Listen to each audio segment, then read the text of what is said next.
Praise lord. చేరి వచ్చిన మీ అందరికీ కూడా ప్రభుపక్షాన వందనాలు తెలియజేస్తూ ఉంటున్నాను. ఈనాటి మన వాక్య ధ్యానం కొరకు ప్రకటన గ్రంథం 3వ అధ్యాయం మొదటి 6 వచనాలు చదువుకుందాం. ప్రకటన గ్రంథం 3వ అధ్యాయం మొదటి 6 వచనాలు ఈ రీతిగా వ్రాయబడుతూ ఉన్నాయి. సార్దీస్లో ఉన్న సంఘపు దూతకు ఇలాగూ రాయుము, 7 నక్షత్రములను దేవుని 7 ఆత్మలను గలవాడు చెప్పు సంగతులు ఏమనగా, నీ క్రియలను నేను ఎరుగుదును. ఏమనగా, జీవించుచున్నావు అన్న పేరు మాత్రము ఉన్నది గాని నీవు మృతుడవే.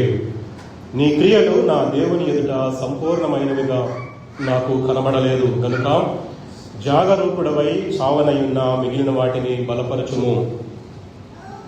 నీవేలాగో ఉపదేశం పొందితివో, ఎలాగో వింటివో జ్ఞాపకము చేసుకుని దానిని గైకొనుచు మారు మనస్సు పొందుము. నీవు జాగరూకుడవై ఉండని ఎడల నేను దొంగవలే వచ్చేదను. ఏ గడియను నీ మీదికి వచ్చేదనో నీకు తెలియదు. అయితే తమ వస్త్రములను అపవిత్ర పరచుకొనని కొందరు సార్దీస్లో నీ వద్ద ఉన్నారు.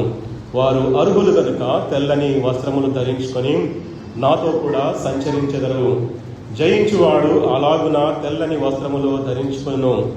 జీవ గ్రంథములో నుండి అతని పేరెంత మాత్రమును తుడుపుపెట్టక నా తండ్రి ఎదుటను ఆయన దూతల ఎదుటను అతని పేరు ఒప్పుకొందును. సంఘములతో ఆత్మ చెప్పుచున్న మాట చెవిగలవాడు వినుగాక.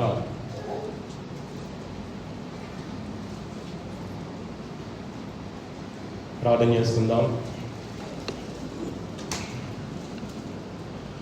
పరిశుద్ధాత్మదేవ, మా వినికిడిలో మీరు ఇచ్చిన లేఖన భాగాలను బట్టి వందనాలు చెల్లిస్తున్నాను ప్రభా. అలనాటి సంఘాలను మా ప్రభా ఒకదాని తర్వాత ఒకటి మా వినికిడిలో మీరు ఉంచుతూ ఉన్నారు. ఆ సంఘాలను బట్టి మా జీవితాలలో నేర్చుకోవాల్సినటువంటి కొన్ని సత్యాలను మాకు నేర్పిస్తూ ఉన్నారు. అందును బట్టి వందనాలు. ఈనాడు మా ప్రభా మా ముందు ఉంచబడినటువంటి సార్థి సంఘాన్ని బట్టి మీకు వందనాలు. ఆ సంఘంలో ఉన్నటువంటి లోటుపాట్లను గ్రహించి ఏ రీతిగా సరిచేశారో ఆ రీతిగానే నాయన మేము కూడా సరిచేయబట్టడానికి సజీవమైనటువంటి సంఘముగా ఉండటానికి సహాయం చేయమని ప్రార్థన చేస్తున్నాను ప్రభువా. చేరువచ్చిన ప్రతి ఒక్కరిని బట్టి వందనాలు. ఏ హృదయానికి ఏ మాట అవసరమైంటుందో ఆ రీతిగా మీరు పలికించండి ప్రభువా. మరి ముఖ్యంగా నాయన మీ సన్నిధిలో నిలబడను మీరు జ్ఞాపకం చేసుకోండి. సంఘక్షేమానికి ఆత్మీయ అభివృద్ధికి కావాల్సిన మాటలు పలికించవలసిందిగా ప్రార్థన చేస్తూ, మరి ముఖ్యంగా నోటి మాంద్యము నుంచి నాలుక మాంద్యము నుంచి నన్ను విడిపించమని మీ నామాన్ని మహిమకరంగా వాడుకోమని యేసు క్రీస్తు నామమున అడిగి వేడుకొని ఉన్నారు మా ప్రభువా. ఆమేన్.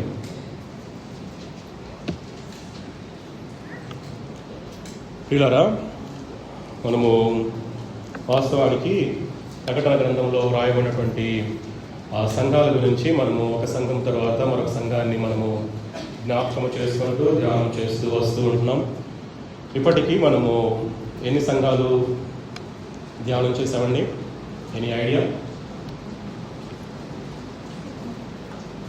ఇప్పటి వరకు ఎన్ని సంఘాలు మనము ప్రకటన గ్రంథంలో ఉన్నటువంటి సంఘాలను మనము ధ్యానం చేస్తూ వచ్చాం?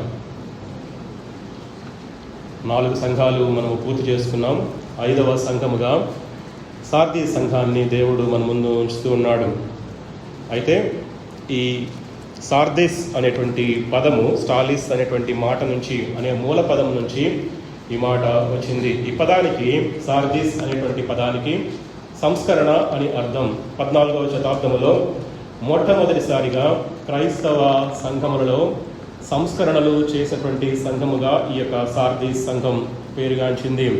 అయితే ఈ సంఘ కాలాన్ని కనుక మనము జాగ్రత్తగా చరిత్రలో పరిశీలించినట్లయితే 1520వ సంవత్సరం నుంచి 1750వ సంవత్సరం వరకు ఈ యొక్క సంఘము ఉనికిలో ఉన్నట్లుగా చరిత్రకారులు చెప్తూ ఉంటున్నారు.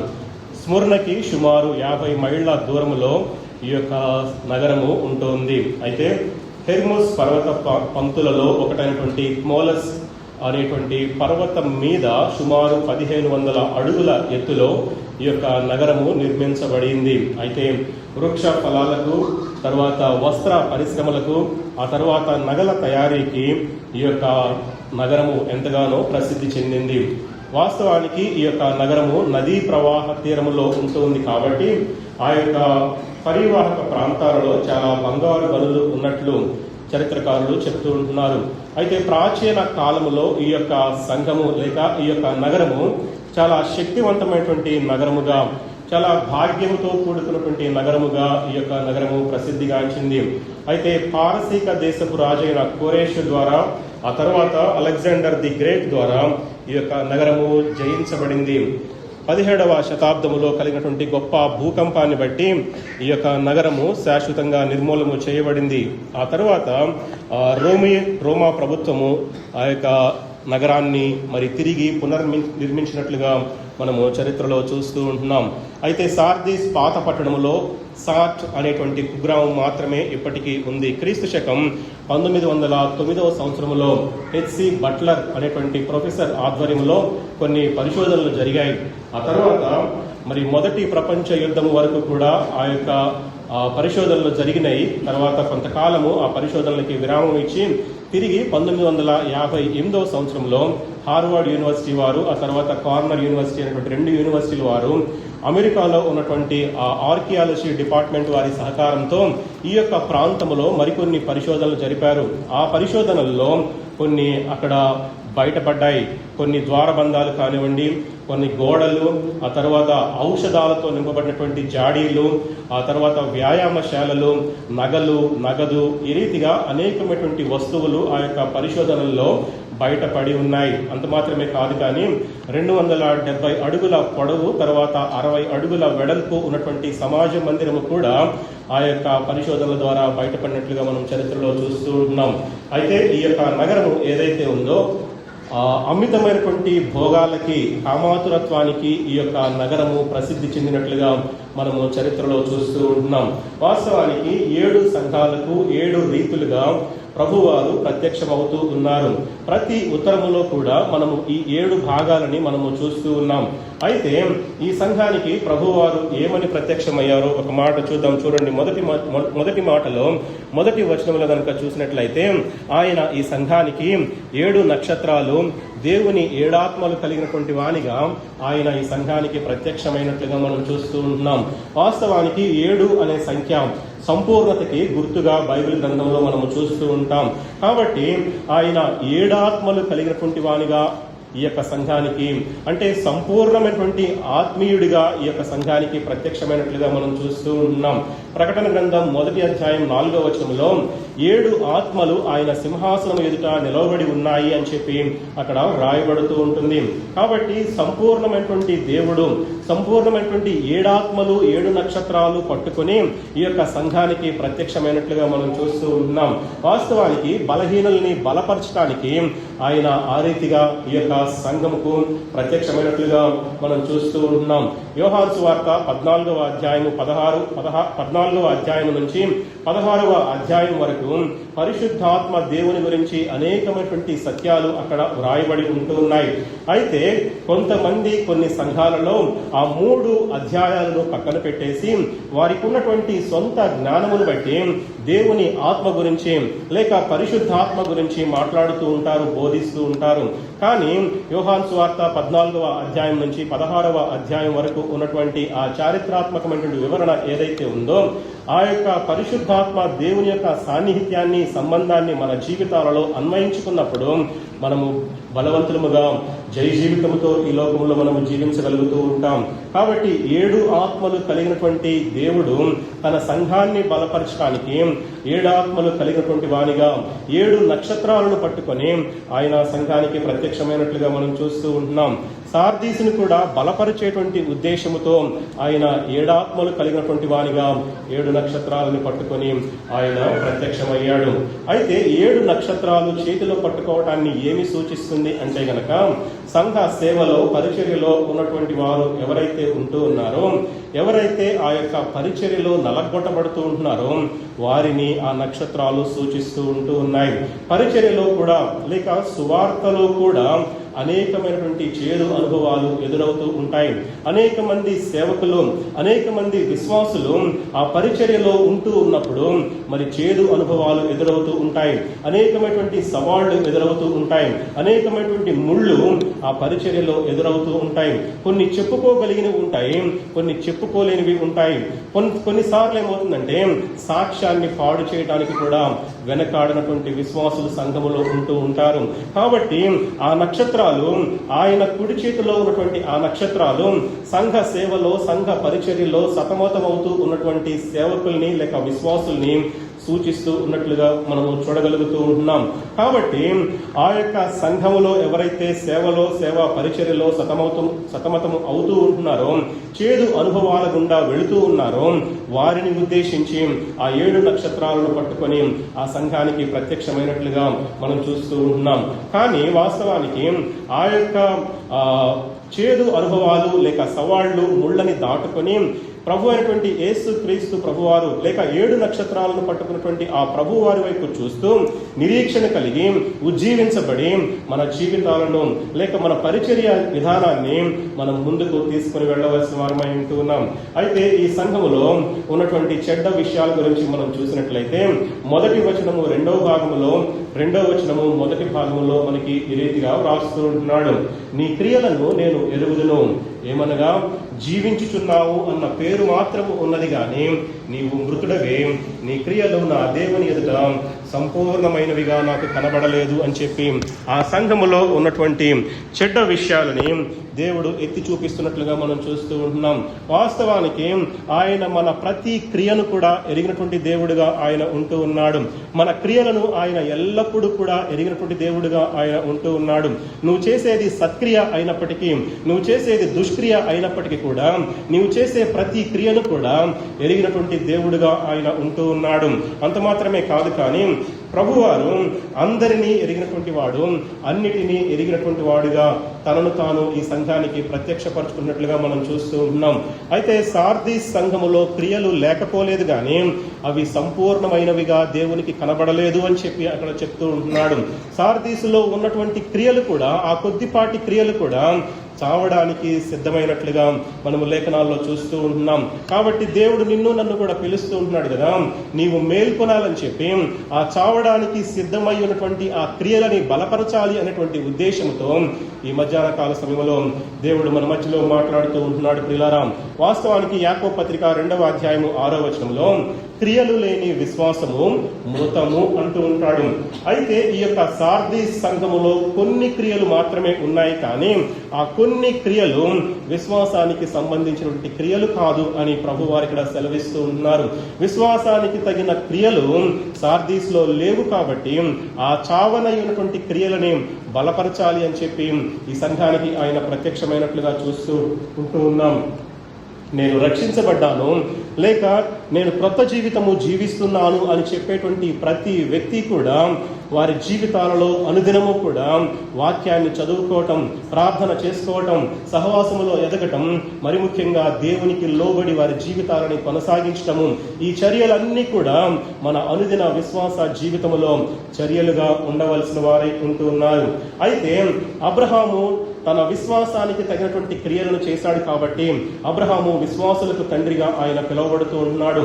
రాహాబు అనేటువంటి వేశ్య కూడా తన విశ్వాసానికి తగిన క్రియలు చేసి తన కుటుంబంలో ఉన్నటువంటి వారిని అందరినీ కూడా రక్షించుకున్నట్లుగా మనము చరిత్రలో చూస్తూ ఉంటున్నాం. ప్రియులారా, మొదటి వచనం 3వ భాగంలో కనుక మనం చూసినట్లయితే జీవించుచున్నావన్న పేరు మాత్రం ఉన్నది కానీ నీవు మృతుడవే అంటూ ఉన్నాడు. ప్రియులారా, వారు బ్రతికి ఉన్నామని చెప్పి అనుకుంటూ ఉన్నారు, క్రీస్తులో క్రొత్త జీవితాన్ని ప్రారంభించాము అని అనుకుంటూ ఉన్నారు, కానీ వారి దృష్టిలో వారు సజీవులుగా ఉంటూ ఉన్నారు, కానీ దేవుని దృష్టిలో బ్రతికి ఉండి చచ్చినటువంటి వారుగా వారు ఉన్నట్లుగా మనం చూస్తూ ఉంటున్నాం. ఎఫెసీ పత్రిక 2వ అధ్యాయం 1వ వచనంలో మనం చూసినప్పుడు వారు ఇంకను పాపముల చేత, అపరాధముల చేత చచ్చిన స్థితిలో దుర్గంధములో ఉన్నట్లుగా మనం చూడగలుగుతూ ఉంటున్నాం. వారి జీవితాలలో పాప క్షమాపణ అనుభవము లేదు. వారి జీవితములో లోకములో ఉన్నదంతా కూడా ఉంది. లోకములో ఉన్నటువంటి లోకాశలు, శరీరాశలతో వారి జీవితాలు నింపబడుతూ ఉంటున్నాయి. అందుకనే ఆయన అంటున్నాడు కదా, నీ మటుకు నువ్వు జీవిస్తున్నాను అని అనుకుంటున్నావు, కానీ నా దృష్టిలో నీవు చచ్చిన వాడవు అని చెప్పి ఆయన సాక్ష్యం ఇస్తూ ఉన్నట్లుగా మనం చూస్తూ ఉంటున్నాం. వారి హృదయం అంతా కూడా కుదర్చజాలటువంటి వ్యాధిగ్రస్తముగా కనబడుతూ ఉంది.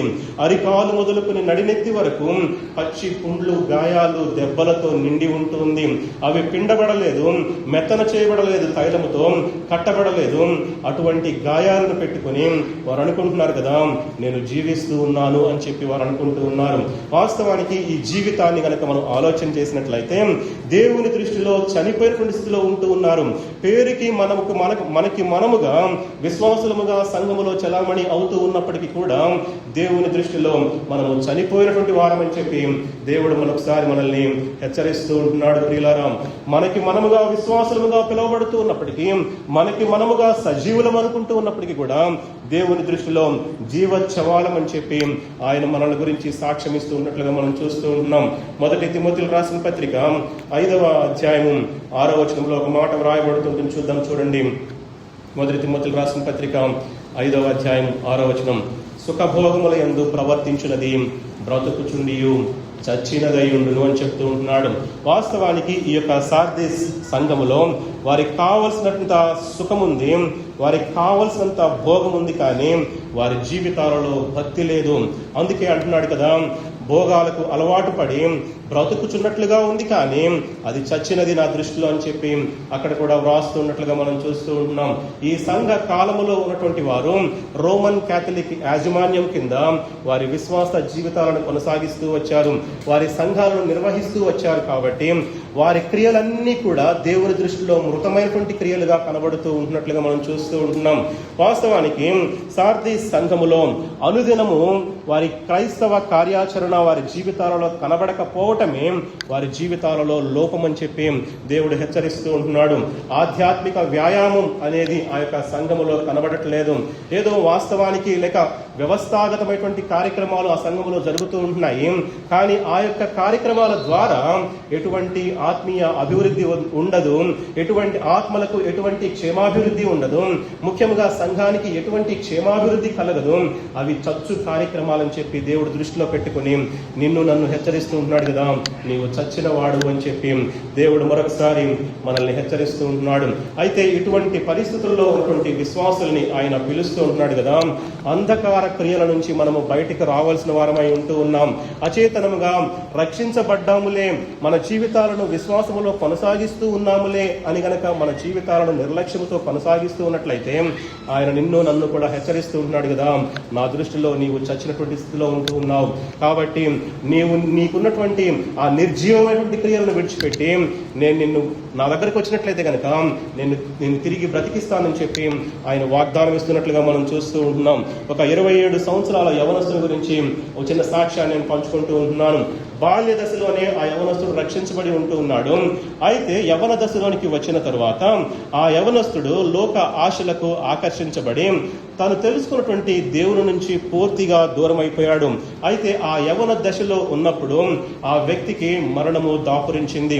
తనకున్నటువంటి ఒక వ్యాధిని బట్టి మరణాన్ని ఎదుర్కోవాల్సినటువంటి పరిస్థితిలోనికి వచ్చాడు. అయితే సంఘ కాపరి ఆ విషయాన్ని తెలుసుకొని ఆ రోగిని దర్శించడానికి, ఆ యవనస్తుని దర్శించడానికి వెళ్ళినప్పుడు వాక్యానుసారంగా హెచ్చరించడానికి లేక ఆదరించడానికి ప్రయత్నం చేశాడు, కానీ కాపరి ఆ రోగి చలించకుండా ఉండిపోయాడు. అయితే ఆ యొక్క రాత్రి కాలంలో ఆ వ్యక్తి జీవితంలో ఒక ఆధ్యాత్మికమైనటువంటి చైతన్యం కలిగింది. ఆ వ్యక్తి ఒక కలగన్నాడు. ఆ కలలో తాను తయారు చేసినటువంటి ఆ వుడెన్ క్రాఫ్ట్స్ ఏవైతే ఉన్నాయో, కొయ్య ద్వారా చెక్క ద్వారా తయారు చేయబడినటువంటి ఆ వుడెన్ క్రాఫ్ట్స్ ఏవైతే ఉన్నాయో అవి ఎగ్జిబిషన్ లో ప్రదర్శిస్తూ ఉంటున్నారు. స్వయంగా ఈ వ్యక్తే తయారు చేసి ఉంటున్నాడు.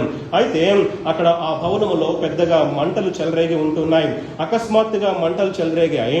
త్రుటిలో ఈ యొక్క వ్యక్తి తప్పించుకున్నాడు, కానీ ఈ వ్యక్తి చేత రూపొందించబడినటువంటి ఆ కళాఖండాలు అన్నీ కూడా ఆ అగ్నిలో కాలిపోయి ఉంటున్నాయి. ఒక్క నిమిషానికి మెలకు వచ్చింది. ఆ తర్వాత అర్థం చేసుకున్నాడు కదా, ఇన్నాళ్ళు కూడా నేను రక్షించబడ్డాను అని నా జీవితాన్ని నేను కొనసాగిస్తూ వచ్చాను. నా క్రియలన్నీ కూడా ఆ మంటలలో ఏ రీతిగా అయితే కాలిపోయి ఉన్నాయో, స్వనీతితో నా జీవితాన్ని నేను కొనసాగిస్తూ వచ్చాను.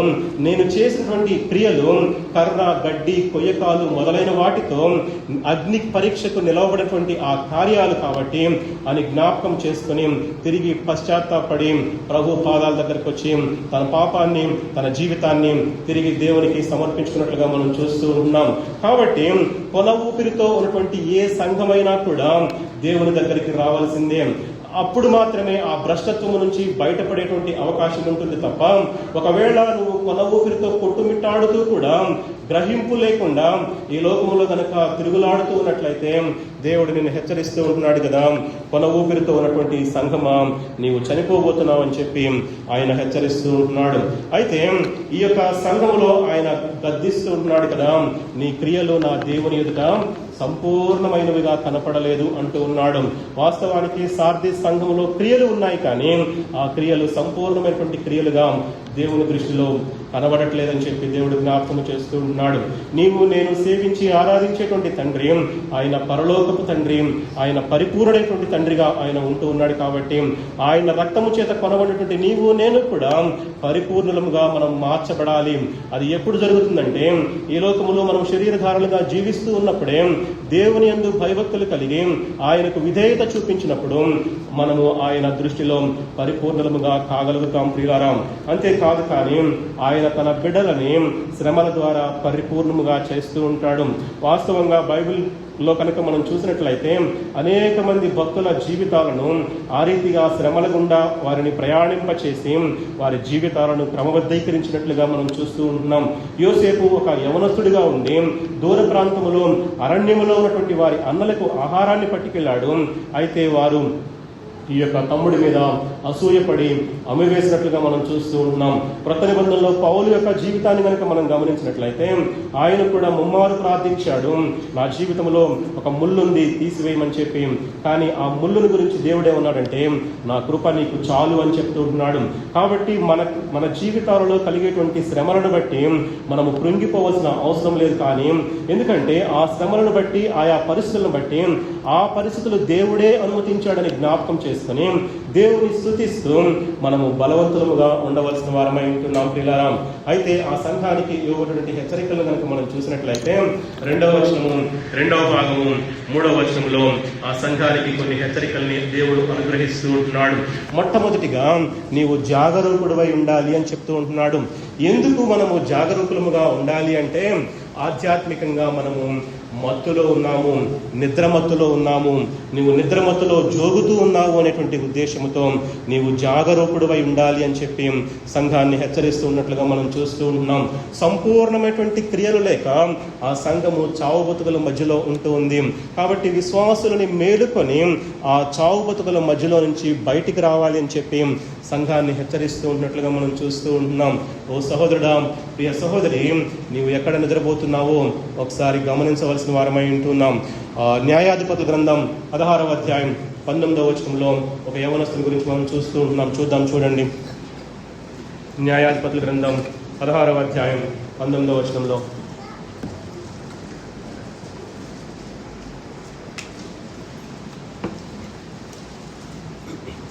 అక్కడ యవనస్తుడైనటువంటి సంసోను గురించి వ్రాయబడుతూ ఉంటుంది. ఆ వచనంలో ఒక అన్యురాలి పంచన చేరి దెలీలా తొడ మీద ఆ సంసోను అనేటువంటి వ్యక్తి నిద్రపోతూ ఉన్నట్లుగా మనం చూస్తూ ఉంటున్నాం. మనకందరికీ తెలిసినటువంటి కథే ఇది కదా. సంసోను వాస్తవానికి తల్లి గర్భంలో ఉండగానే నాజీరు చేయబడ్డాడు. దేవుని కొరకు ప్రతిష్ఠ చేయబడినటువంటి వ్యక్తిగా ఉంటూ ఉన్నాడు. బైబిల్ గ్రంథములోనే అత్యంత శక్తివంతమైనటువంటి ధీరుడైనటువంటి వ్యక్తిగా ఈ యొక్క సంసోను మనకి కనబడుతూ ఉంటున్నాడు. కొదమ సింహాన్ని సైతము చేల్చగలిగినటువంటి ధీరుడుగా ఆయన ఉంటూ ఉన్నాడు. 300 నక్కలను పట్టుకొని తోక ముడివేసి ఫిలిష్తీయుల పంట పొలాల్ని నాశనం చేసినటువంటి వ్యక్తిగా మనము చదవగలుగుతూ ఉంటున్నాం. పట్టణానికి కావలిగా ఉన్నటువంటి ఒక గేట్ని ఓడగలికి కొండ మీదకి విసిరివేయగలిగినటువంటి సామర్థ్యం ఉన్నటువంటి సంసోను గురించి మనము చదువుతూ ఉంటున్నాం. గాడిద, పచ్చి, దవడ ఎముకతో 1000 మందిని చంపినటువంటిగా వ్యక్తిగా మనం చూస్తూ ఉంటున్నాం.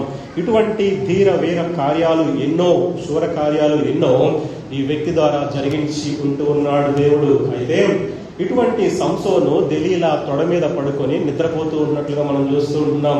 ఆ తర్వాత ఏమైందో మనకందరికీ తెలిసిన విషయాలు ప్రియులారా. శత్రువుల చేతిలో బందీగా మిగల్చబడ్డాడు. ఆ వెంట్రుకలు గొరిగించి వేయబడ్డాయి. తనకున్నటువంటి బలమంతా పోయింది. 2 కళ్ళు పెరికి వేయబడ్డాయి. దాగోను దేవతకి బలిగావించబడినట్లుగా మనం చూస్తూ ఉన్నాం. వాస్తవానికి ఎంతో ఆ శక్తితో తన జీవితాన్ని ప్రారంభించాడు, కానీ శక్తిహీనుడిగా మరణించినట్లుగా మనం సంసోను యొక్క జీవితంలో మనం చూస్తూ ఉన్నాం. కాబట్టి నిద్రపోతున్నటువంటి నిన్ను నన్ను కూడా దేవుడు హెచ్చరిస్తూ ఉంటున్నాడు కదా, నీవు జాగరూకుడు అయి ఉండాలి అని చెప్తూ ఉంటున్నాడు. నిద్రపోతున్నటువంటి మనము మేల్కొలాల్సినటువంటి గడియ వచ్చి ఉంటుంది ప్రియులారా. ఎఫెసీ పత్రిక 5వ అధ్యాయం 14వ వచనం మాట చదువుదాం, చూడండి.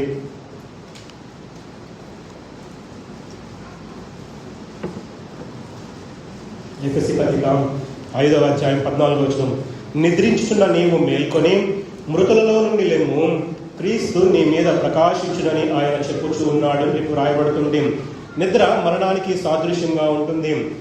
నిద్రపోయిన వారు ఎలా అయితే తప్పక లేస్తారో, యేసుక్రీస్తు ప్రభువునందు విశ్వాసం ఉన్నటువంటి నీవు నేను కూడా, శరీరాన్ని ముగించి మరణించినటువంటి నీవు నేను కూడా ఆ రీతిగానే తప్పకుండా లేస్తాము అనేటువంటి నిరీక్షణ మన జీవితాలలో అనుగ్రహించబడింది. అయితే ఇది ఎప్పుడు సాధ్యము అంటే, ఈ లోకములో మనము శరీరముతో జీవిస్తూ ఉన్నప్పుడే ఆధ్యాత్మిక అంధకారములో నుండి మనం బయటపడి మృతతుల్యమైనటువంటి మన జీవితాన్ని చక్కబరుచుకున్నప్పుడే ఆ రీతిగా మనం మేల్కొనగలుగుతూ ఉంటాం ప్రియులారా. అయితే లేచినటువంటి మనము మెలకువగా ఉండాలి అని చెప్పి రోమాపత్రిక 13వ అధ్యాయం 11వ వచనంలో రాయబడుతూ ఉంటుంది. మీరు కాలము నెరిగి నిద్ర మేలుకొను వేళ అయినదని తెలుసుకొని అలాగూ చేయండి అని చెప్తూ ఉంటున్నాడు. మెలకువగా ఉండాలి అంటే నిద్రపోకుండా ఉండటం కాదు, కానీ మనకు కలిగినటువంటి ఆధ్యాత్మిక మత్తు నుండి మనం లేవాలి. లేచినటువంటి మనల్ని మనము సిద్ధపరచుకోవాల్సిన వారమై ఉంటున్నాం. మార్క్స్ వార్త 13వ అధ్యాయం 36వ వచనంలో కూడా ఆయన అకస్మాత్తుగా వచ్చి మీరు నిద్రపోవచ్చుండట చూచునేమో గనుక మీరు మెలకువగా ఉండండి అని చెప్తూ ఉంటున్నాడు. ఇది నిద్రపోయేటువంటి సమయం కాదు ప్రియులారా, నిద్ర మేల్కొనాల్సినటువంటి సమయము పరిపూర్ణమవుతూ ఉంటుంది. వస్తాను అన్నవాడు ఆలస్యము చేయకుండా రాబోతూ ఉంటున్నాడు. కాబట్టి ఆధ్యాత్మిక మత్తులో నిద్రమత్తులో ఉంటే గనక నీవు నేను విడిచిపెట్టబడతాం, సిగ్గుపరచబడతాం అని చెప్పి దేవుడు హెచ్చరిస్తూ ఉంటున్నాడు. ఎందుకు మన జీవితాలలో మెలకువగా ఉండాలి అని గనక ఆలోచన చేసినట్లయితే 3 విషయాల్ని మనం జ్ఞాపకం చేసుకుందాం. మొట్టమొదటిగా, ఈ సాతాను ఎప్పుడు వస్తాడో, ఎప్పుడు దాడి చేస్తాడో తెలియదు గనక నీవు నేను కూడా మెలకువగా ఉండవలసిన వారమై ఉంటున్నాం. 1 పేతురు రాసిన పత్రిక 5వ అధ్యాయం 8వ వచనంలో, నిబ్బరమైన బుద్ధి గలవారై మెలకువగా ఉండి మీ విరోధి అయిన అపవాది గర్జించు సింహము వలె ఎవరిని మృంగుదునా అని వెదకుచూ తిరుగుచూ ఉంటూ ఉన్నాడు. మన విరోధి అయిన అపవాది గర్జించేటువంటి సింహములాగా ఎవరిని మృంగుదునా అని తిరుగుతూ ఉంటున్నాడంట. ఒకవేళ నమిలితే ఆలస్యం అవుతుందేమో అని చెప్పి నమలకుండా దొరికిన వారిని దొరికినట్లుగా మృంగటానికి సాతాను అపవాది మన మధ్యలోనే తిరుగుతూ ఉంటున్నాడు. కాబట్టి మనము నిద్రమత్తును విడిచిపెట్టి మెలకువగా ఉండవలసిన వారమై ఉంటున్నాం. ఒకవేళ నిద్రమత్తులో ఉన్నట్లయితే గనక వాడికి ఎరగా మనము మిగిలిపోతాం. కాబట్టి మేల్కొనాలని చెప్పి హెచ్చరించబడుతూ ఉన్నాం. మన ప్రభు ఎప్పుడు వస్తాడో తెలియదు, కాబట్టి మనం మన విశ్వాస జీవితాలలో మెలకువగా ఉండవలసిన వారమై ఉంటున్నాం. 3వ వచనం 2వ భాగంలో కనుక మనం చూసినట్లయితే, ప్రకటన గ్రంథం 3వ అధ్యాయం 3వ వచనం 2వ భాగంలో, నీవు జాగరూకుడవై ఉండని ఎడల నేను దొంగవలే వచ్చేదను, ఏ గడియను మీ మీదికి వచ్చేదనో నీకు తెలియదు అని చెప్తూ ఉంటున్నాడు. మత్తయి సువార్త 25వ అధ్యాయం 13వ వచనంలో, ఆ దినమైనను ఆ గడి అయినను మీకు తెలియదు కనుక మెలకువగా ఉండడి అని చెప్పి మనల్ని హెచ్చరిస్తూ ఉన్నాడు. ఆయన రాకడ ఎప్పుడో, మన పోకడ ఎప్పుడో మన జీవితాలలో మన చేతుల్లో లేదు. కాబట్టి అనునిత్యము కూడా మనము మెలకువ కలిగి ఉండవలసిన వారమై చెప్తూ దేవుడు మరొకసారి మనల్ని హెచ్చరిస్తూ ఉంటున్నాడు. ఒకవేళ ఆయన వచ్చినప్పుడు కనుక ఉండవలసిన స్థలములో ఉండకపోయినా, ఉండవలసిన విధముగా ఉండకపోయినా కూడా మనము విడిచిపెట్టబడతాం. కాబట్టి సిగ్గుపరచబడతాం. కాబట్టి మెలకువగా ఉండి మన జీవితాలను చక్కబరుచుకోవాల్సిన వారమై ఉంటూ ఉన్నాం ప్రియులారా. అయితే ఆయన వస్తాను అన్నవాడు రాకుండా మానడు, వస్తాను అన్నవాడు తప్పకుండా వస్తాడు అని గ్రహించి ఆ రీతిగా మనం మన జీవితాలని కొనసాగించవలసిన వారమై ఉంటున్నాం. 2వ పేతురు రాసిన పత్రిక 3వ అధ్యాయం 9వ వచనంలో, కొందరు ఆలస్యమని ఎంచుకున్నట్లు ప్రభువు తన వాగ్దానమును గురించి ఆలస్యము చేయువాడు కాడు గాని ఎవడును నశింపవల్లని ఇచ్చేయింపక అందరూ మారు మనసు పొందవల్లని కోరుచు మీడల దీర్ఘశాంతము గలవాడై ఉన్నాడు అంటూ ఉన్నాడు. అయితే ఆ దీర్ఘశాంతాన్ని గ్రహించినటువంటి కొంతమంది అదే 3వ అధ్యాయము 4వ వచనంలో ఆయన అంటున్నారు, కొంతమంది అంటారు కదా, ఆయన రాకడను గుర్చిన వాగ్దానం ఏమైంది అని హేళన చేస్తారంట, అపహాస్యము చేస్తారంట. కాబట్టి దేవుడు మనతో మాట్లాడుతూ ఉంటున్నాడు కదా, అంతటను అందరూ మారు మనసు పొందాలి అని చెప్పి ఆయన మన పట్ల దీర్ఘశాంతం వహిస్తూ ఉన్నట్లుగా దేవుడు మనకి జ్ఞాపకము చేస్తూ ఉంటున్నాడు ప్రియులారా. కాబట్టి ఇంకా ఎందుకు మనం మెలకుగా ఉండాలి అని చెప్పి ఆలోచన చేసినట్లయితే వెలుగు సంబంధులు నిద్రపోరు కాబట్టి మనం మెలకుగా ఉండవలసిన వారమై ఉంటున్నాం. మొదటి తెస్సలోనికీయులకు రాసిన పత్రిక 5వ అధ్యాయము 5-6 వచనాల్లో మనమందరము కూడా వెలుగు సంబంధుల వలె పగటి సంబంధుల వలె మన జీవితాలను కొనసాగిస్తూ ఉండి ఇతరుల వలె నిద్రపోక మనం మెలకుగా ఉండాలి, మత్తులము కాకుండా ఉండాలి అని చెప్పి మన జీవితాలని దేవుడు మరొకసారి మనకు జ్ఞాపకము చేస్తూ ఉంటున్నాడు. అయితే ఆ రీతిగా మెలకుగా ఉండే వారి పట్ల దేవుడు ఎటువంటి వాగ్దానాలను అనుగ్రహిస్తున్నాడో చూద్దాం. చూడండి, లూకాసు వార్త 12వ అధ్యాయం 37వ వచనంలో ఆ రీతిగా మెలకువగా ఉండి ఆధ్యాత్మిక మత్తు నుండి విడిచిపెట్టబడినటువంటి నీకు నాకు కూడా ఆయన కొన్ని శ్రేష్టమైనటువంటి వాగ్దానాలను అనుగ్రహిస్తూ ఉంటున్నాడు. ప్రభువు వచ్చి ఏ దాసులు మెలకువగా ఉండుట కనుగొనను ఆ దాసులు ధన్యులు, అతడు నడుము కట్టుకొని వారిని భోజన పంక్తిని కూర్చుండబెట్టి తానే వచ్చి వారికి ఉపచారము చేయునని చెప్పి చెప్తూ ఉంటున్నాడు. మనం గనక ఒకవేళ మెలకువగా ఉన్నట్లయితే ఆయనే మనకు వడ్డిస్తాడంట, ఉపచారము చేస్తానని చెప్పి ఆయన వాగ్దానం ఇస్తున్నట్లుగా మనం చూస్తూ ఉంటున్నాం. కాబట్టి ప్రియ సంగమా, ఏ స్థితిలో ఉంటూ ఉన్నావో, మన క్రియలు ఎలా ఉంటున్నాయో, మనము ఆధ్యాత్మికంగా మత్తులో తొలతూగుతూ ఉంటున్నామా లేక దేవుని రాకడ కొరకు మెలకువగా ఉండి కనిపెడుతూ ఉంటున్నామా, మన జీవితాలని పరీక్షించుకోవాల్సిన వారమై ఉంటున్నాం ప్రియులారా. అయితే 2వ వచనం 2వ భాగంలో చావనయున్న మిగిలిన వాటిని బలపరచుము అని చెప్తూ ఉంటున్నాడు. మన జీవితాలలో క్రియలే లేవని చెప్పి దేవుడు మనల్ని హెచ్చరిస్తూ ఉంటున్నాడు. అయితే ఆ ఉన్న కొద్దిపాటి క్రియలు కూడా చావడానికి సిద్ధమైనటువంటి క్రియలు మనలో ఉన్నట్లుగా దేవుడు జ్ఞాపకం చేస్తూ ఉంటున్నాడు. ఆ క్రియలు మన పరిచర్య అయి ఉండొచ్చు, మన సమాధానం అయి ఉండొచ్చు, మన ప్రేమ అయి ఉండొచ్చు, మన విశ్వాసం అయి ఉండొచ్చు. ఈ క్రియలన్నీ కూడా మనకి మనముగా ఒకసారి పరీక్షించుకోవాల్సింది చెప్పి దేవుడు జ్ఞాపకము చేస్తూ ఉంటున్నాడు. చావనై ఉన్నటువంటి మిగిలిన వారిని బలపరచడానికి ఈ యొక్క సంఘ కాలములో, సార్దీస్ సంఘ కాలములో మార్టిన్ లూథర్ అనేటువంటి పరిశుద్ధుడిని దేవుడు ఎన్నుకున్నాడు. 15వ శతాబ్దములో అంటే 15వ సంవత్సరంలో పోపు యొక్క అధికారము విస్తృతంగా ఉంది. పోపు యొక్క అధికారము ఔన్నత్య స్థితిలో ఉంటుంది. ఆ స్థితిలో మార్టిన్ లూథర్ దేవుని పక్షాన దేవుని కొరకు పోరాడుతూ రోమన్ క్యాథలిక్ వారు చేసేటువంటి 95 తప్పులని ఆ యొక్క రోమన్ క్యాథలిక్ సంఘం మీద, జర్మనీలో ఉన్నటువంటి విటన్బర్గ్ దేవాలయపు తలుపు మీద ఈ వ్యక్తి అంటించి ఉంటున్నాడు. కాబట్టి ఆ పోపు వలన మూసివేయబడినటువంటి గ్రంథం ఏదైతే ఉందో తిరిగి తెరవబడింది. ఆ యొక్క ఉజ్జీవం తర్వాత అక్కడ ఉన్నటువంటి విశ్వాసులు మరి రోమన్ క్యాథలిక్స్ నుంచి వేరైపోయి ప్రొటెస్టెంట్లుగా ఏర్పడినట్లుగా మనం చూస్తూ ఉంటున్నాం. కాబట్టి ప్రతి సంఘములో, ప్రతి యుగములో కూడా ఇటువంటి పరిశుద్ధుల్ని దేవుడు లేపుకుంటాడు అనేటువంటిది సత్యాన్ని దేవుడు మనకి జ్ఞాపకము చేస్తూ ఉంటున్నాడు. కాబట్టి 3వ వచనం కనుక మనం చూసినట్లయితే, నీవేలాగూ ఉపదేశం పొందితివో, ఎలాగూ వింటివో జ్ఞాపకము చేసుకుని దానిని గైకొనుచు మారు మనస్సు పొందుము అని చెప్పి ఆ సంఘాన్ని హెచ్చరిస్తున్నట్లుగా మనం చూస్తూ ఉంటున్నాం ప్రియులారా. వాస్తవానికి ఈ సంఘము మొదట్లో ఎంతో ఆసక్తి కనబరిచింది. మంచి మంచి ఉపదేశాలు విన్నారు, పాపాన్ని విడిచిపెట్టడంలో సంపూర్ణమైనటువంటి విధేయత చూపించారు. కానీ రాను రాను ఆ భక్తి కనుమరుగైపోయింది, ఆ విశ్వాసం కనుమరుగైపోయింది, ఆ ప్రేమ, సమాధానము, ఆ పరిచర్య కనుమరుగైపోవటాన్ని బట్టి ఆయన ఈ సంఘాన్ని హెచ్చరిస్తూ ఉంటున్నాడు కదా, నీవు ఎటువంటి ఉపదేశాలు విన్నావో జ్ఞాపకం చేసుకుని ఆ ఉపదేశాలని గైకొనుచు మారు మనసు పొందని చెప్పి ఈ సంఘాన్ని హెచ్చరిస్తున్నట్లుగా మనం చూస్తూ ఉంటున్నాం. కాబట్టి మన సంఘములో కూడా అనేకమైనటువంటి ఉపదేశాలు వింటూ వస్తూ ఉంటున్నాం. ఒకవేళ వాటిని విని మాత్రమే మనం ఊరుకున్నట్లయితే మనకంటే దుస్థితిలో మరి ఏ విశ్వాసి కూడా ఉండరని చెప్పి దేవుడు జ్ఞాపకము చేస్తూ ఉంటున్నాడు.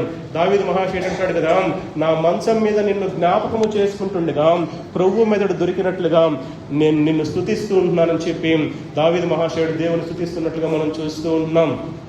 ఒకవేళ విని ఊరుకోవటం మాత్రమే కాదు, కానీ వాటిని గైకునేటువంటి పరిస్థితిలో నీవు నేను కూడా ఉండాలి అని చెప్పి దేవుడు జ్ఞాపకం చేస్తూ ఉంటున్నాడు. మీరు వినువారు మాత్రమై ఉండి మిమ్మల్ని మీరు మోసపుచ్చుకొనకుండా వాక్య ప్రకారం ప్రవర్తించువారునై ఉండాలి అని చెప్పి ఆ సంఘాన్ని హెచ్చరిస్తూ ఉంటున్నాడు. ఈనాడు నిన్ను నన్ను కూడా ఆ రీతిగానే హెచ్చరిస్తూ ఉంటున్నాడు. మనము విని వదిలిపెట్టేయడం కాదు, కానీ మనం విని మోసపూరితంగా మనం జీవించడం కాదు, కానీ వాక్యాన్ని విని ఆ ఉపదేశాలని మన జీవితాల్లో గైకొనాలి అని చెప్పి దేవుడు మరొకసారి మనకి జ్ఞాపకము చేస్తూ ఉన్నట్లుగా మనం చూస్తూ ఉంటున్నాం. 119వ కీర్తన 112వ వచనంలో దావీదు యొక్క తీర్మానాన్ని మనం చూస్తూ ఉంటున్నాం. నీ కట్టడలను గైకొనుటకు నా హృదయమును నేను లోపరుచుకుని ఉన్నాను, ఇది తుది వరకు నిలుచు నిత్య నిర్ణయం అని చెప్పి అక్కడ దావీదు యొక్క ఆ యొక్క తీర్మానాన్ని మనం చూస్తుంటున్నాం. ప్రియులారా, ఆయన అంటున్నాడు కదా, ఇంకా ఈ సంఘాన్ని మారు మనస్సు పొందు అని చెప్పి ఆ సంఘాన్ని హెచ్చరిస్తున్నట్లుగా గద్దిస్తూ ఉన్నట్లుగా మనం చూస్తూ ఉంటున్నాం. ప్రతి సంఘము, ప్రతి విశ్వాసి కూడా లోకము నుంచి వేరైపోయినటువంటి జీవితము, లోకము నుంచి ప్రత్యేకించినటువంటి జీవితము మనము జీవించవలసిన వారమై ఉంటూ ఉన్నాం. వాక్యము యొక్క వెలుగులో పరిశుద్ధాత్మ సహాయముతో మనలో ఉన్నటువంటి బలహీనతలను గుర్తించి దానిని విడిచిపెట్టి ఆ రీతిగా మన జీవితాలని క్రమబద్ధీకరించుకోవాల్సిన వారమై ఉంటున్నాం. దేవునితో సరైనటువంటి సంబంధము, సహవాసము కలిగి ఉండవలసిన వారమై ఉంటున్నాం. ప్రియులారా, అవిశ్వాసులతో కలిసి చావుకు మనము సిద్ధపడకూడదు, కానీ వారి మధ్యలో నుండి బయలువెడలి ప్రత్యేకంగా జీవించడమే నీవు నేను పొందుకునేటువంటి మారు మనసు అని చెప్పి దేవుడు జ్ఞాపకము చేస్తూ ఉంటున్నాడు. ప్రియులారా, మన ప్రవర్తన అందరికీ కూడా బహిరంగంగా ఆమోదయోగ్యముగా సరైనదిగా అనిపించాలి. ప్రియులారా, కాబట్టి ప్రభువుతో ఉన్నవారు వీరు అని మన విశ్వాసుల్ని, మన సంఘాలని వారు జ్ఞాపకం చేసుకుని మన క్రియలను బట్టి దేవుని నామాన్ని మహిమపరిచేటువంటి వారుగా వారి జీవితాలలో ఉన్నప్పుడు అదే మన జీవితాలలో నిజమైనటువంటి మారు మనసుకి సాదృశ్యంగా ఉంటుంది. కాబట్టి ఈ యొక్క సార్దీ సంఘాన్ని వాక్యాన్ని విని ఊరుకోవటం కాదు, కానీ వాక్య ప్రకారం మీరు జీవించండి, ఆ వాక్యాన్ని మీరు గైకొనాలి, మారు మనసు పొందాలి అని చెప్పి ఆ సంఘాన్ని హెచ్చరిస్తున్నట్లుగా మనం చూస్తూ ఉంటున్నాం. ప్రియులారా, అయితే ఈ సంఘములో కనబడినటువంటి ఒకే ఒక్క విషయం, మంచి విషయం ఉంటుంది. అది 4వ వచనంలో మనం చూస్తూ ఉంటున్నాం. అయితే తమ వస్త్రములను అపవిత్ర పరచుకొనని కొందరు సార్దీస్లో నీ వద్ద ఉన్నారు, వారు అర్హులు గనుక తెల్లని వస్త్రములు ధరించుకొని వారు నాతో కూడా సంచరించెదరు అని చెప్పి ఆ సంఘానికి వాగ్దానం ఇస్తున్నట్లుగా మనం చూస్తూ ఉంటున్నాం. అంటే సంఘ విశ్వాసుల జాబితాలో అనేక మంది క్రైస్తవులుగా, విశ్వాసులుగా చలామణి అవుతూ ఉన్నప్పటికీ కూడా దేవుని దృష్టిలో ఆ పరిశుద్ధమైనటువంటి వస్త్రాలను ధరించుకున్నవారు, లేక తెల్లని వస్త్రాలను ధరించుకున్నవారు కొద్దిమంది అని చెప్పి దేవుడు ఇక్కడ సాక్ష్యం ఇస్తున్నట్లుగా ఆ సంఘము గురించి మనం చూస్తూ ఉంటున్నాం. వారి వస్త్రాలు తెల్లగా ఉంటూ ఉన్నాయి. తెల్లని వస్త్రాలు పరిశుద్ధతకు గుర్తుగా ఉంటుంది. ఇటువంటి వారి జీవితాలు ప్రతి యుగములో కూడా మనం చూస్తూ ఉంటాం. ప్రతి సంఘములో కూడా మైలపరుచుకున్నటువంటి వస్త్రాలు కలిగినటువంటి వారు, తెల్లని వస్త్రాలు ధరించినటువంటి పరిశుద్ధులు ప్రతి సంఘములో ఉంటూ ఉన్నారు, ప్రతి యుగములో కూడా ఉంటూ ఉన్నారు. వారి వస్త్రాలు మైలపరచబడలేదు కాబట్టి వారు దేవునితో సంచరిస్తారు అని చెప్పి దేవుడు వాగ్దానం ఇస్తున్నట్లుగా మనం చూస్తూ ఉంటున్నాం. ప్రియులారా, కాబట్టి ఆ రీతిగా మన జీవితాలని కొనసాగించవలసిన వారమై ఉంటూ ఉన్నాం. ప్రియులారా, ఆ సంఘానికి మరి ఇవ్వబడినటువంటి వాగ్దానాల గురించి కనుక మనం జ్ఞాపకం చేస్తున్నట్లయితే ఈ సంఘానికి 3 వాగ్దానాలని దేవుడు అనుగ్రహిస్తూ ఉంటున్నాడు. 5వ వచనంలో మనం చూసినట్లయితే, జయించువాడు అలాగున తెల్లని వస్త్రములు ధరించుకొనును, జీవ గ్రంథములో నుండి అతని పేరు ఎంత మాత్రమును తుడుపు పెట్టక నా తండ్రి ఎదుటను ఆయన దూతల ఎదుటను అతని పేరు ఒప్పుకొందును అని చెప్పి 3 వాగ్దానాన్ని ఈ యొక్క సంఘానికి, లేక ఎవరైతే జయ జీవితాన్ని జీవిస్తారో ఈ లోకములో వారికి 3 వాగ్దానాన్ని అనుగ్రహిస్తూ ఉన్నట్లుగా మనం చూస్తూ ఉన్నాం. మొట్టమొదటి వాగ్దానాన్ని కనుక మనం జ్ఞాపకం చేసుకున్నట్లయితే, తెల్లని వస్త్రాన్ని ధరింపజేసిన వారిని అక్కడ చూపిస్తూ ఉంటున్నాడు. వాస్తవానికి తెల్లని వస్త్రము పరిశుద్ధతకి, దేవుని యొక్క నీతికి సాదృశ్యంగా ఉంటూ ఉంది. ప్రభు అయిన యేసు క్రీస్తు వారి నీతిని పొందినటువంటి విశ్వాసులకు తెల్లని వస్త్రాలు ధరింపజేస్తాడు. కాబట్టి సార్దీ సంఘములో కూడా కొందరు తెల్లని వస్త్రాలు ధరించబడినటువంటి వారు ఉన్నారు అనేటువంటి సత్యాన్ని దేవుడు మనకి జ్ఞాపకం చేస్తూ ఉన్నాడు. మరి ఆ రీతిగా ధరింప చేయగలిగినటువంటి దేవుడు మన వస్త్రాలని ఏ దృష్టితో చూస్తూ ఉంటున్నాడు? మన వస్త్రాలు తెల్లగా ఉన్నాయా? మన వస్త్రాలు పరిశుద్ధంగా ఉన్నాయా? లేక మన వస్త్రాలు పాప పంకిలమైనటువంటి ఈ లోకములో బురదతో కూరుకుపోయి ఉంటున్నాయా అనేటువంటి విషయాన్ని నీవు నేను కూడా సరి చేసుకోవాల్సిన వారమై ఉంటున్నాం, పరీక్షించుకోవాల్సిన వారమై ఉంటున్నాం. ప్రియారాం, రెండవ వాగ్దానాన్ని కనుక మనం చూసినట్లయితే, జయించు వారి పేర్లు జీవ గ్రంథములో నుండి ఎంత మాత్రము తుడుగు పెట్టను అని చెప్పి ఆ సంఘానికి వాగ్దానం ఇస్తున్నట్లుగా మనం చూస్తూ ఉంటున్నాం. ఇది సార్దీ సంఘానికే కాదు, కానీ విశ్వాసులముగా ఉన్నటువంటి నీకు నాకు కూడా ఆయన ఇస్తూ ఉన్నటువంటి వాగ్దానముగా మనం చూస్తూ ఉంటున్నాం. భూలోకములో ఉన్నటువంటి వారందరి పేర్లు కూడా ఆ జీవ గ్రంథములో వ్రాయబడతాయి. కానీ ఎవరైతే దేవుని ఎరగరో, ఎవరైతే దేవుని సొంత రక్షకునిగా అంగీకరించరో వారి పేర్లు ఆ జీవ గ్రంథములో నుంచి తుడిచిపెట్టబడతాయి లేక కొట్టివేయబడతాయి అనేటువంటి సత్యాన్ని దేవుడు జ్ఞాపకము చేస్తూ ఉంటున్నాడు. ప్రియులారా, దావీదు మహాశయుడు అంటాడు కదా కీర్తనలో, జీవ గ్రంథములో నుండి వారి పేర్లు తుడిపి పెట్టుము, నీతిమంతుల పట్టీలో నుంచి వారి పేర్లు రాయకుము అని చెప్పి దేవుని దగ్గర మొరపెడుతూ ఉంటాడు. కాబట్టి ఈ లోకములో జన్మించినటువంటి ప్రతి ఒక్కరి పేర్లు జీవ గ్రంథంలో రాయబడతాయి. కానీ ఆ జీవ గ్రంథములో ఎవరైతే దేవుని అంగీకరించరో వారి పేర్లు తుడిచివేయబడతాయి శాశ్వతంగా అని చెప్పి దేవుడు జ్ఞాపకం చేస్తూ ఉంటున్నాడు. మరి ఈ లోకానుసారంగా మనం ఈ యొక్క మధ్యాహ్న కాల సమయంలో మనం ఆలోచించేద్దాం. నీ యొక్క పేరు లేక నా పేరు జీవ గ్రంథంలో శాశ్వతంగా వ్రాయబడిందా, లేక మన క్రియలను బట్టి ఆ యొక్క పేరు తుడిచివేయబడిందా అని నీవు నేను కూడా పరిశీలన చేసుకోవాల్సిన వారమై ఉంటున్నాం. ఆ సంఘానికి లేక జయించబడిన వారికి ఇచ్చినటువంటి మూడవ వాగ్దానాన్ని కనుక మనం చూసినట్లయితే, నా తండ్రి ఎదుట ఆయన దూతల ఎదుట అతని పేరు ఒప్పుకుందును అని చెప్పి వాగ్దానం ఇస్తున్నట్లుగా మనం చూస్తూ ఉంటున్నాం. ఇది ఎంత గొప్ప వాగ్దానం ప్రియులారా. ఆయన శరీరధారిగా ఈ లోకంలో సువార్తను ప్రకటించినప్పుడు ఆయన అంటాడు కదా, మనుషుల ఎదుట నన్ను ఒప్పుకుని వాడెవడో పరలోకమందున్న నా తండ్రి ఎదుటను నేను వారిని ఒప్పుకొందును అంటున్నాడు. కాబట్టి ఈ లోకములో మనము జీవిస్తూ ఉన్నప్పుడు ఆయన నామాన్ని ధరింపజేసుకోవడానికి మనం ఎప్పుడు కూడా సిగ్గుపడవలసిన వారమై ఉండకూడదు ప్రియులారా. ఎందుకంటే ఒకవేళ ఈ లోకములో మనము జీవిస్తూ ఉన్నప్పుడు ఆయన నామాన్ని ఉచ్చరించడానికి కానీ ఆయన నామాన్ని ఘనపరచడానికి కానీ మనము సిగ్గుపడినట్లయితే ఒకానొక దినాన ఆయన్ని ఎదుర్కొన్నప్పుడు నీవెవరో నాకు తెలియదు అనేటువంటి అవకాశం ఉంటుంది. కాబట్టి నీవు నేను కూడా ఆ రీతిగా తృణీకరించబడకుండా ఉండాలి అని కనుక ఆలోచన చేసినట్లయితే ఈ లోకములో ఉండగానే మనము జయ జీవితాలని జీవించవలసిన వారమై ఉంటున్నాం. కాబట్టి జయ జీవితాన్ని జీవించి దేవుడు అనుగ్రహించినటువంటి ఈ మూడు వాగ్దానాలను కూడా మన జీవితంలో స్వతంత్రించుకొని మనము జయ జీవితాన్ని జీవించవలసిన వారమై ఉంటున్నాం. నేను ముగిస్తూ ఉంటున్నాను.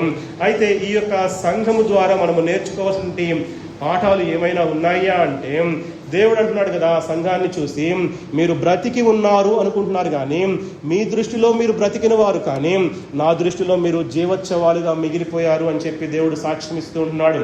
ఒకవేళ మన విశ్వాస జీవితాన్ని ఆయన పరీక్షించి నీ యొక్క పరిస్థితి ఎలా ఉంది అని గనక ఆయన సాక్ష్యం ఇవ్వాలి అని గనక ఆయన అనుకుంటే, నీవు చచ్చిన వాడవా లేక నీవు దేవుని దృష్టిలో సజీవునిగా ఉన్నావా, సజీవురాలిగా ఉన్నావా అనేటువంటి సాక్ష్యాన్ని దేవుడు మనకి, ఎటువంటి సాక్ష్యాన్ని మనం పొందుకోగలిగిన స్థితిలో మనం ఉంటూ ఉన్నామని చెప్పి మనల్ని మనము పరీక్షించుకోవాల్సిన వారమై ఉంటున్నాం. మనము బ్రతికి ఉన్నామని చెప్పి మనము సంతృప్తి పడుతూ ఉంటున్నాం, కానీ దేవుని దృష్టిలో జీవోత్సవాలం అని చెప్పి దేవుడు మరొకసారి మన విశ్వాస జీవితాలని పరీక్షించుకోవడానికి సమయం ఇస్తూ ఉంటున్నాడు. మన క్రియలు దేవుని దృష్టిలో సంపూర్ణంగా ఉంటూ ఉన్నాయా?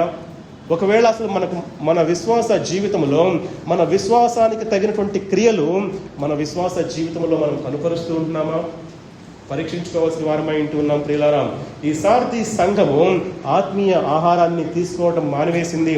అంటే వారు విన్నటువంటి ఉపదేశాలు ఏవైతే ఉన్నాయో వారు మార్కులు వేస్తూ వచ్చారు. సేవకులకి లేక అక్కడ ఉన్నటువంటి వాక్యోపదేశకులకి వారు మార్కులు ఇస్తూ వచ్చారు, ర్యాంకులు ఇస్తూ వచ్చారు, కానీ వారి జీవితాలలో ఆ వాక్యాన్ని అన్వయించుకునేటువంటి అలవాటును వారు మర్చిపోయారు. వాక్యాన్ని గైకునేటువంటి అలవాటుని వారు మర్చిపోయారు. కాబట్టి దేవుడు అంటున్నాడు కదా, నీ యొక్క ఆహారాన్ని నువ్వు తీసుకోవాలి, నా యొక్క ఆజ్ఞలని, నా యొక్క వాక్యాన్ని నీవు గైకొనాలి అని చెప్పి దేవుడు జ్ఞాపకం చేస్తూ ఉన్నాడు. అనుదినము కూడా ఈ యొక్క వాక్యాన్ని గైకునేటువంటి అనుభవం మన జీవితాల్లో ఉంటూ ఉందా? ఈ యొక్క వాక్యాన్ని అనుదినము పఠించేటువంటి ఆ యొక్క సమయము లేక వాక్యాన్ని అనుదినము కూడా ధ్యానం చేసేటువంటి సమయము మన జీవితాల్లో ఉంటూ ఉందా? పరీక్షించుకోవాల్సిన వారమై ఉంటున్నాం ప్రియులారా. అయితే మృతమైనటువంటి ఈ సంఘము ద్వారా దేవుడు మన జ్ఞాపకం చేస్తూ ఉన్నాడు కదా, నువ్వు మృతమైనటువంటి స్థితిలో విడిచిపెట్టడానికి వీలు లేదు, కానీ నీవు పరిశుద్ధుడుగా, నీవు తిరిగి బలవంతుడుగా, నీవు తిరిగి సజీవుడుగా ఉండాలి అని చెప్పి దేవుడు హెచ్చరిస్తూ ఈ యొక్క మాటలు మన మధ్యలో పలికిస్తూ ఉన్నాడు. కాబట్టి ఈ లోకములో జీవిస్తున్న రోజులు కూడా దేవుడు జ్ఞాపకం చేస్తున్నటువంటి ఈ యొక్క 3 వాగ్దానాలను కూడా మన జీవితాల్లో అన్వయించుకొని, స్వతంత్రించుకొని, దేవుని కొరకు జీవించడానికి, మరి ముఖ్యంగా సజీవమైనటువంటి సంఘముగా జీవించడానికి 7 ఆత్మలు కలిగినటువంటి దేవుడు, 7 నక్షత్రాలు పట్టుకున్నటువంటి దేవుడు మన జీవితాల్లో సహాయం చేసి నడిపించును గాక.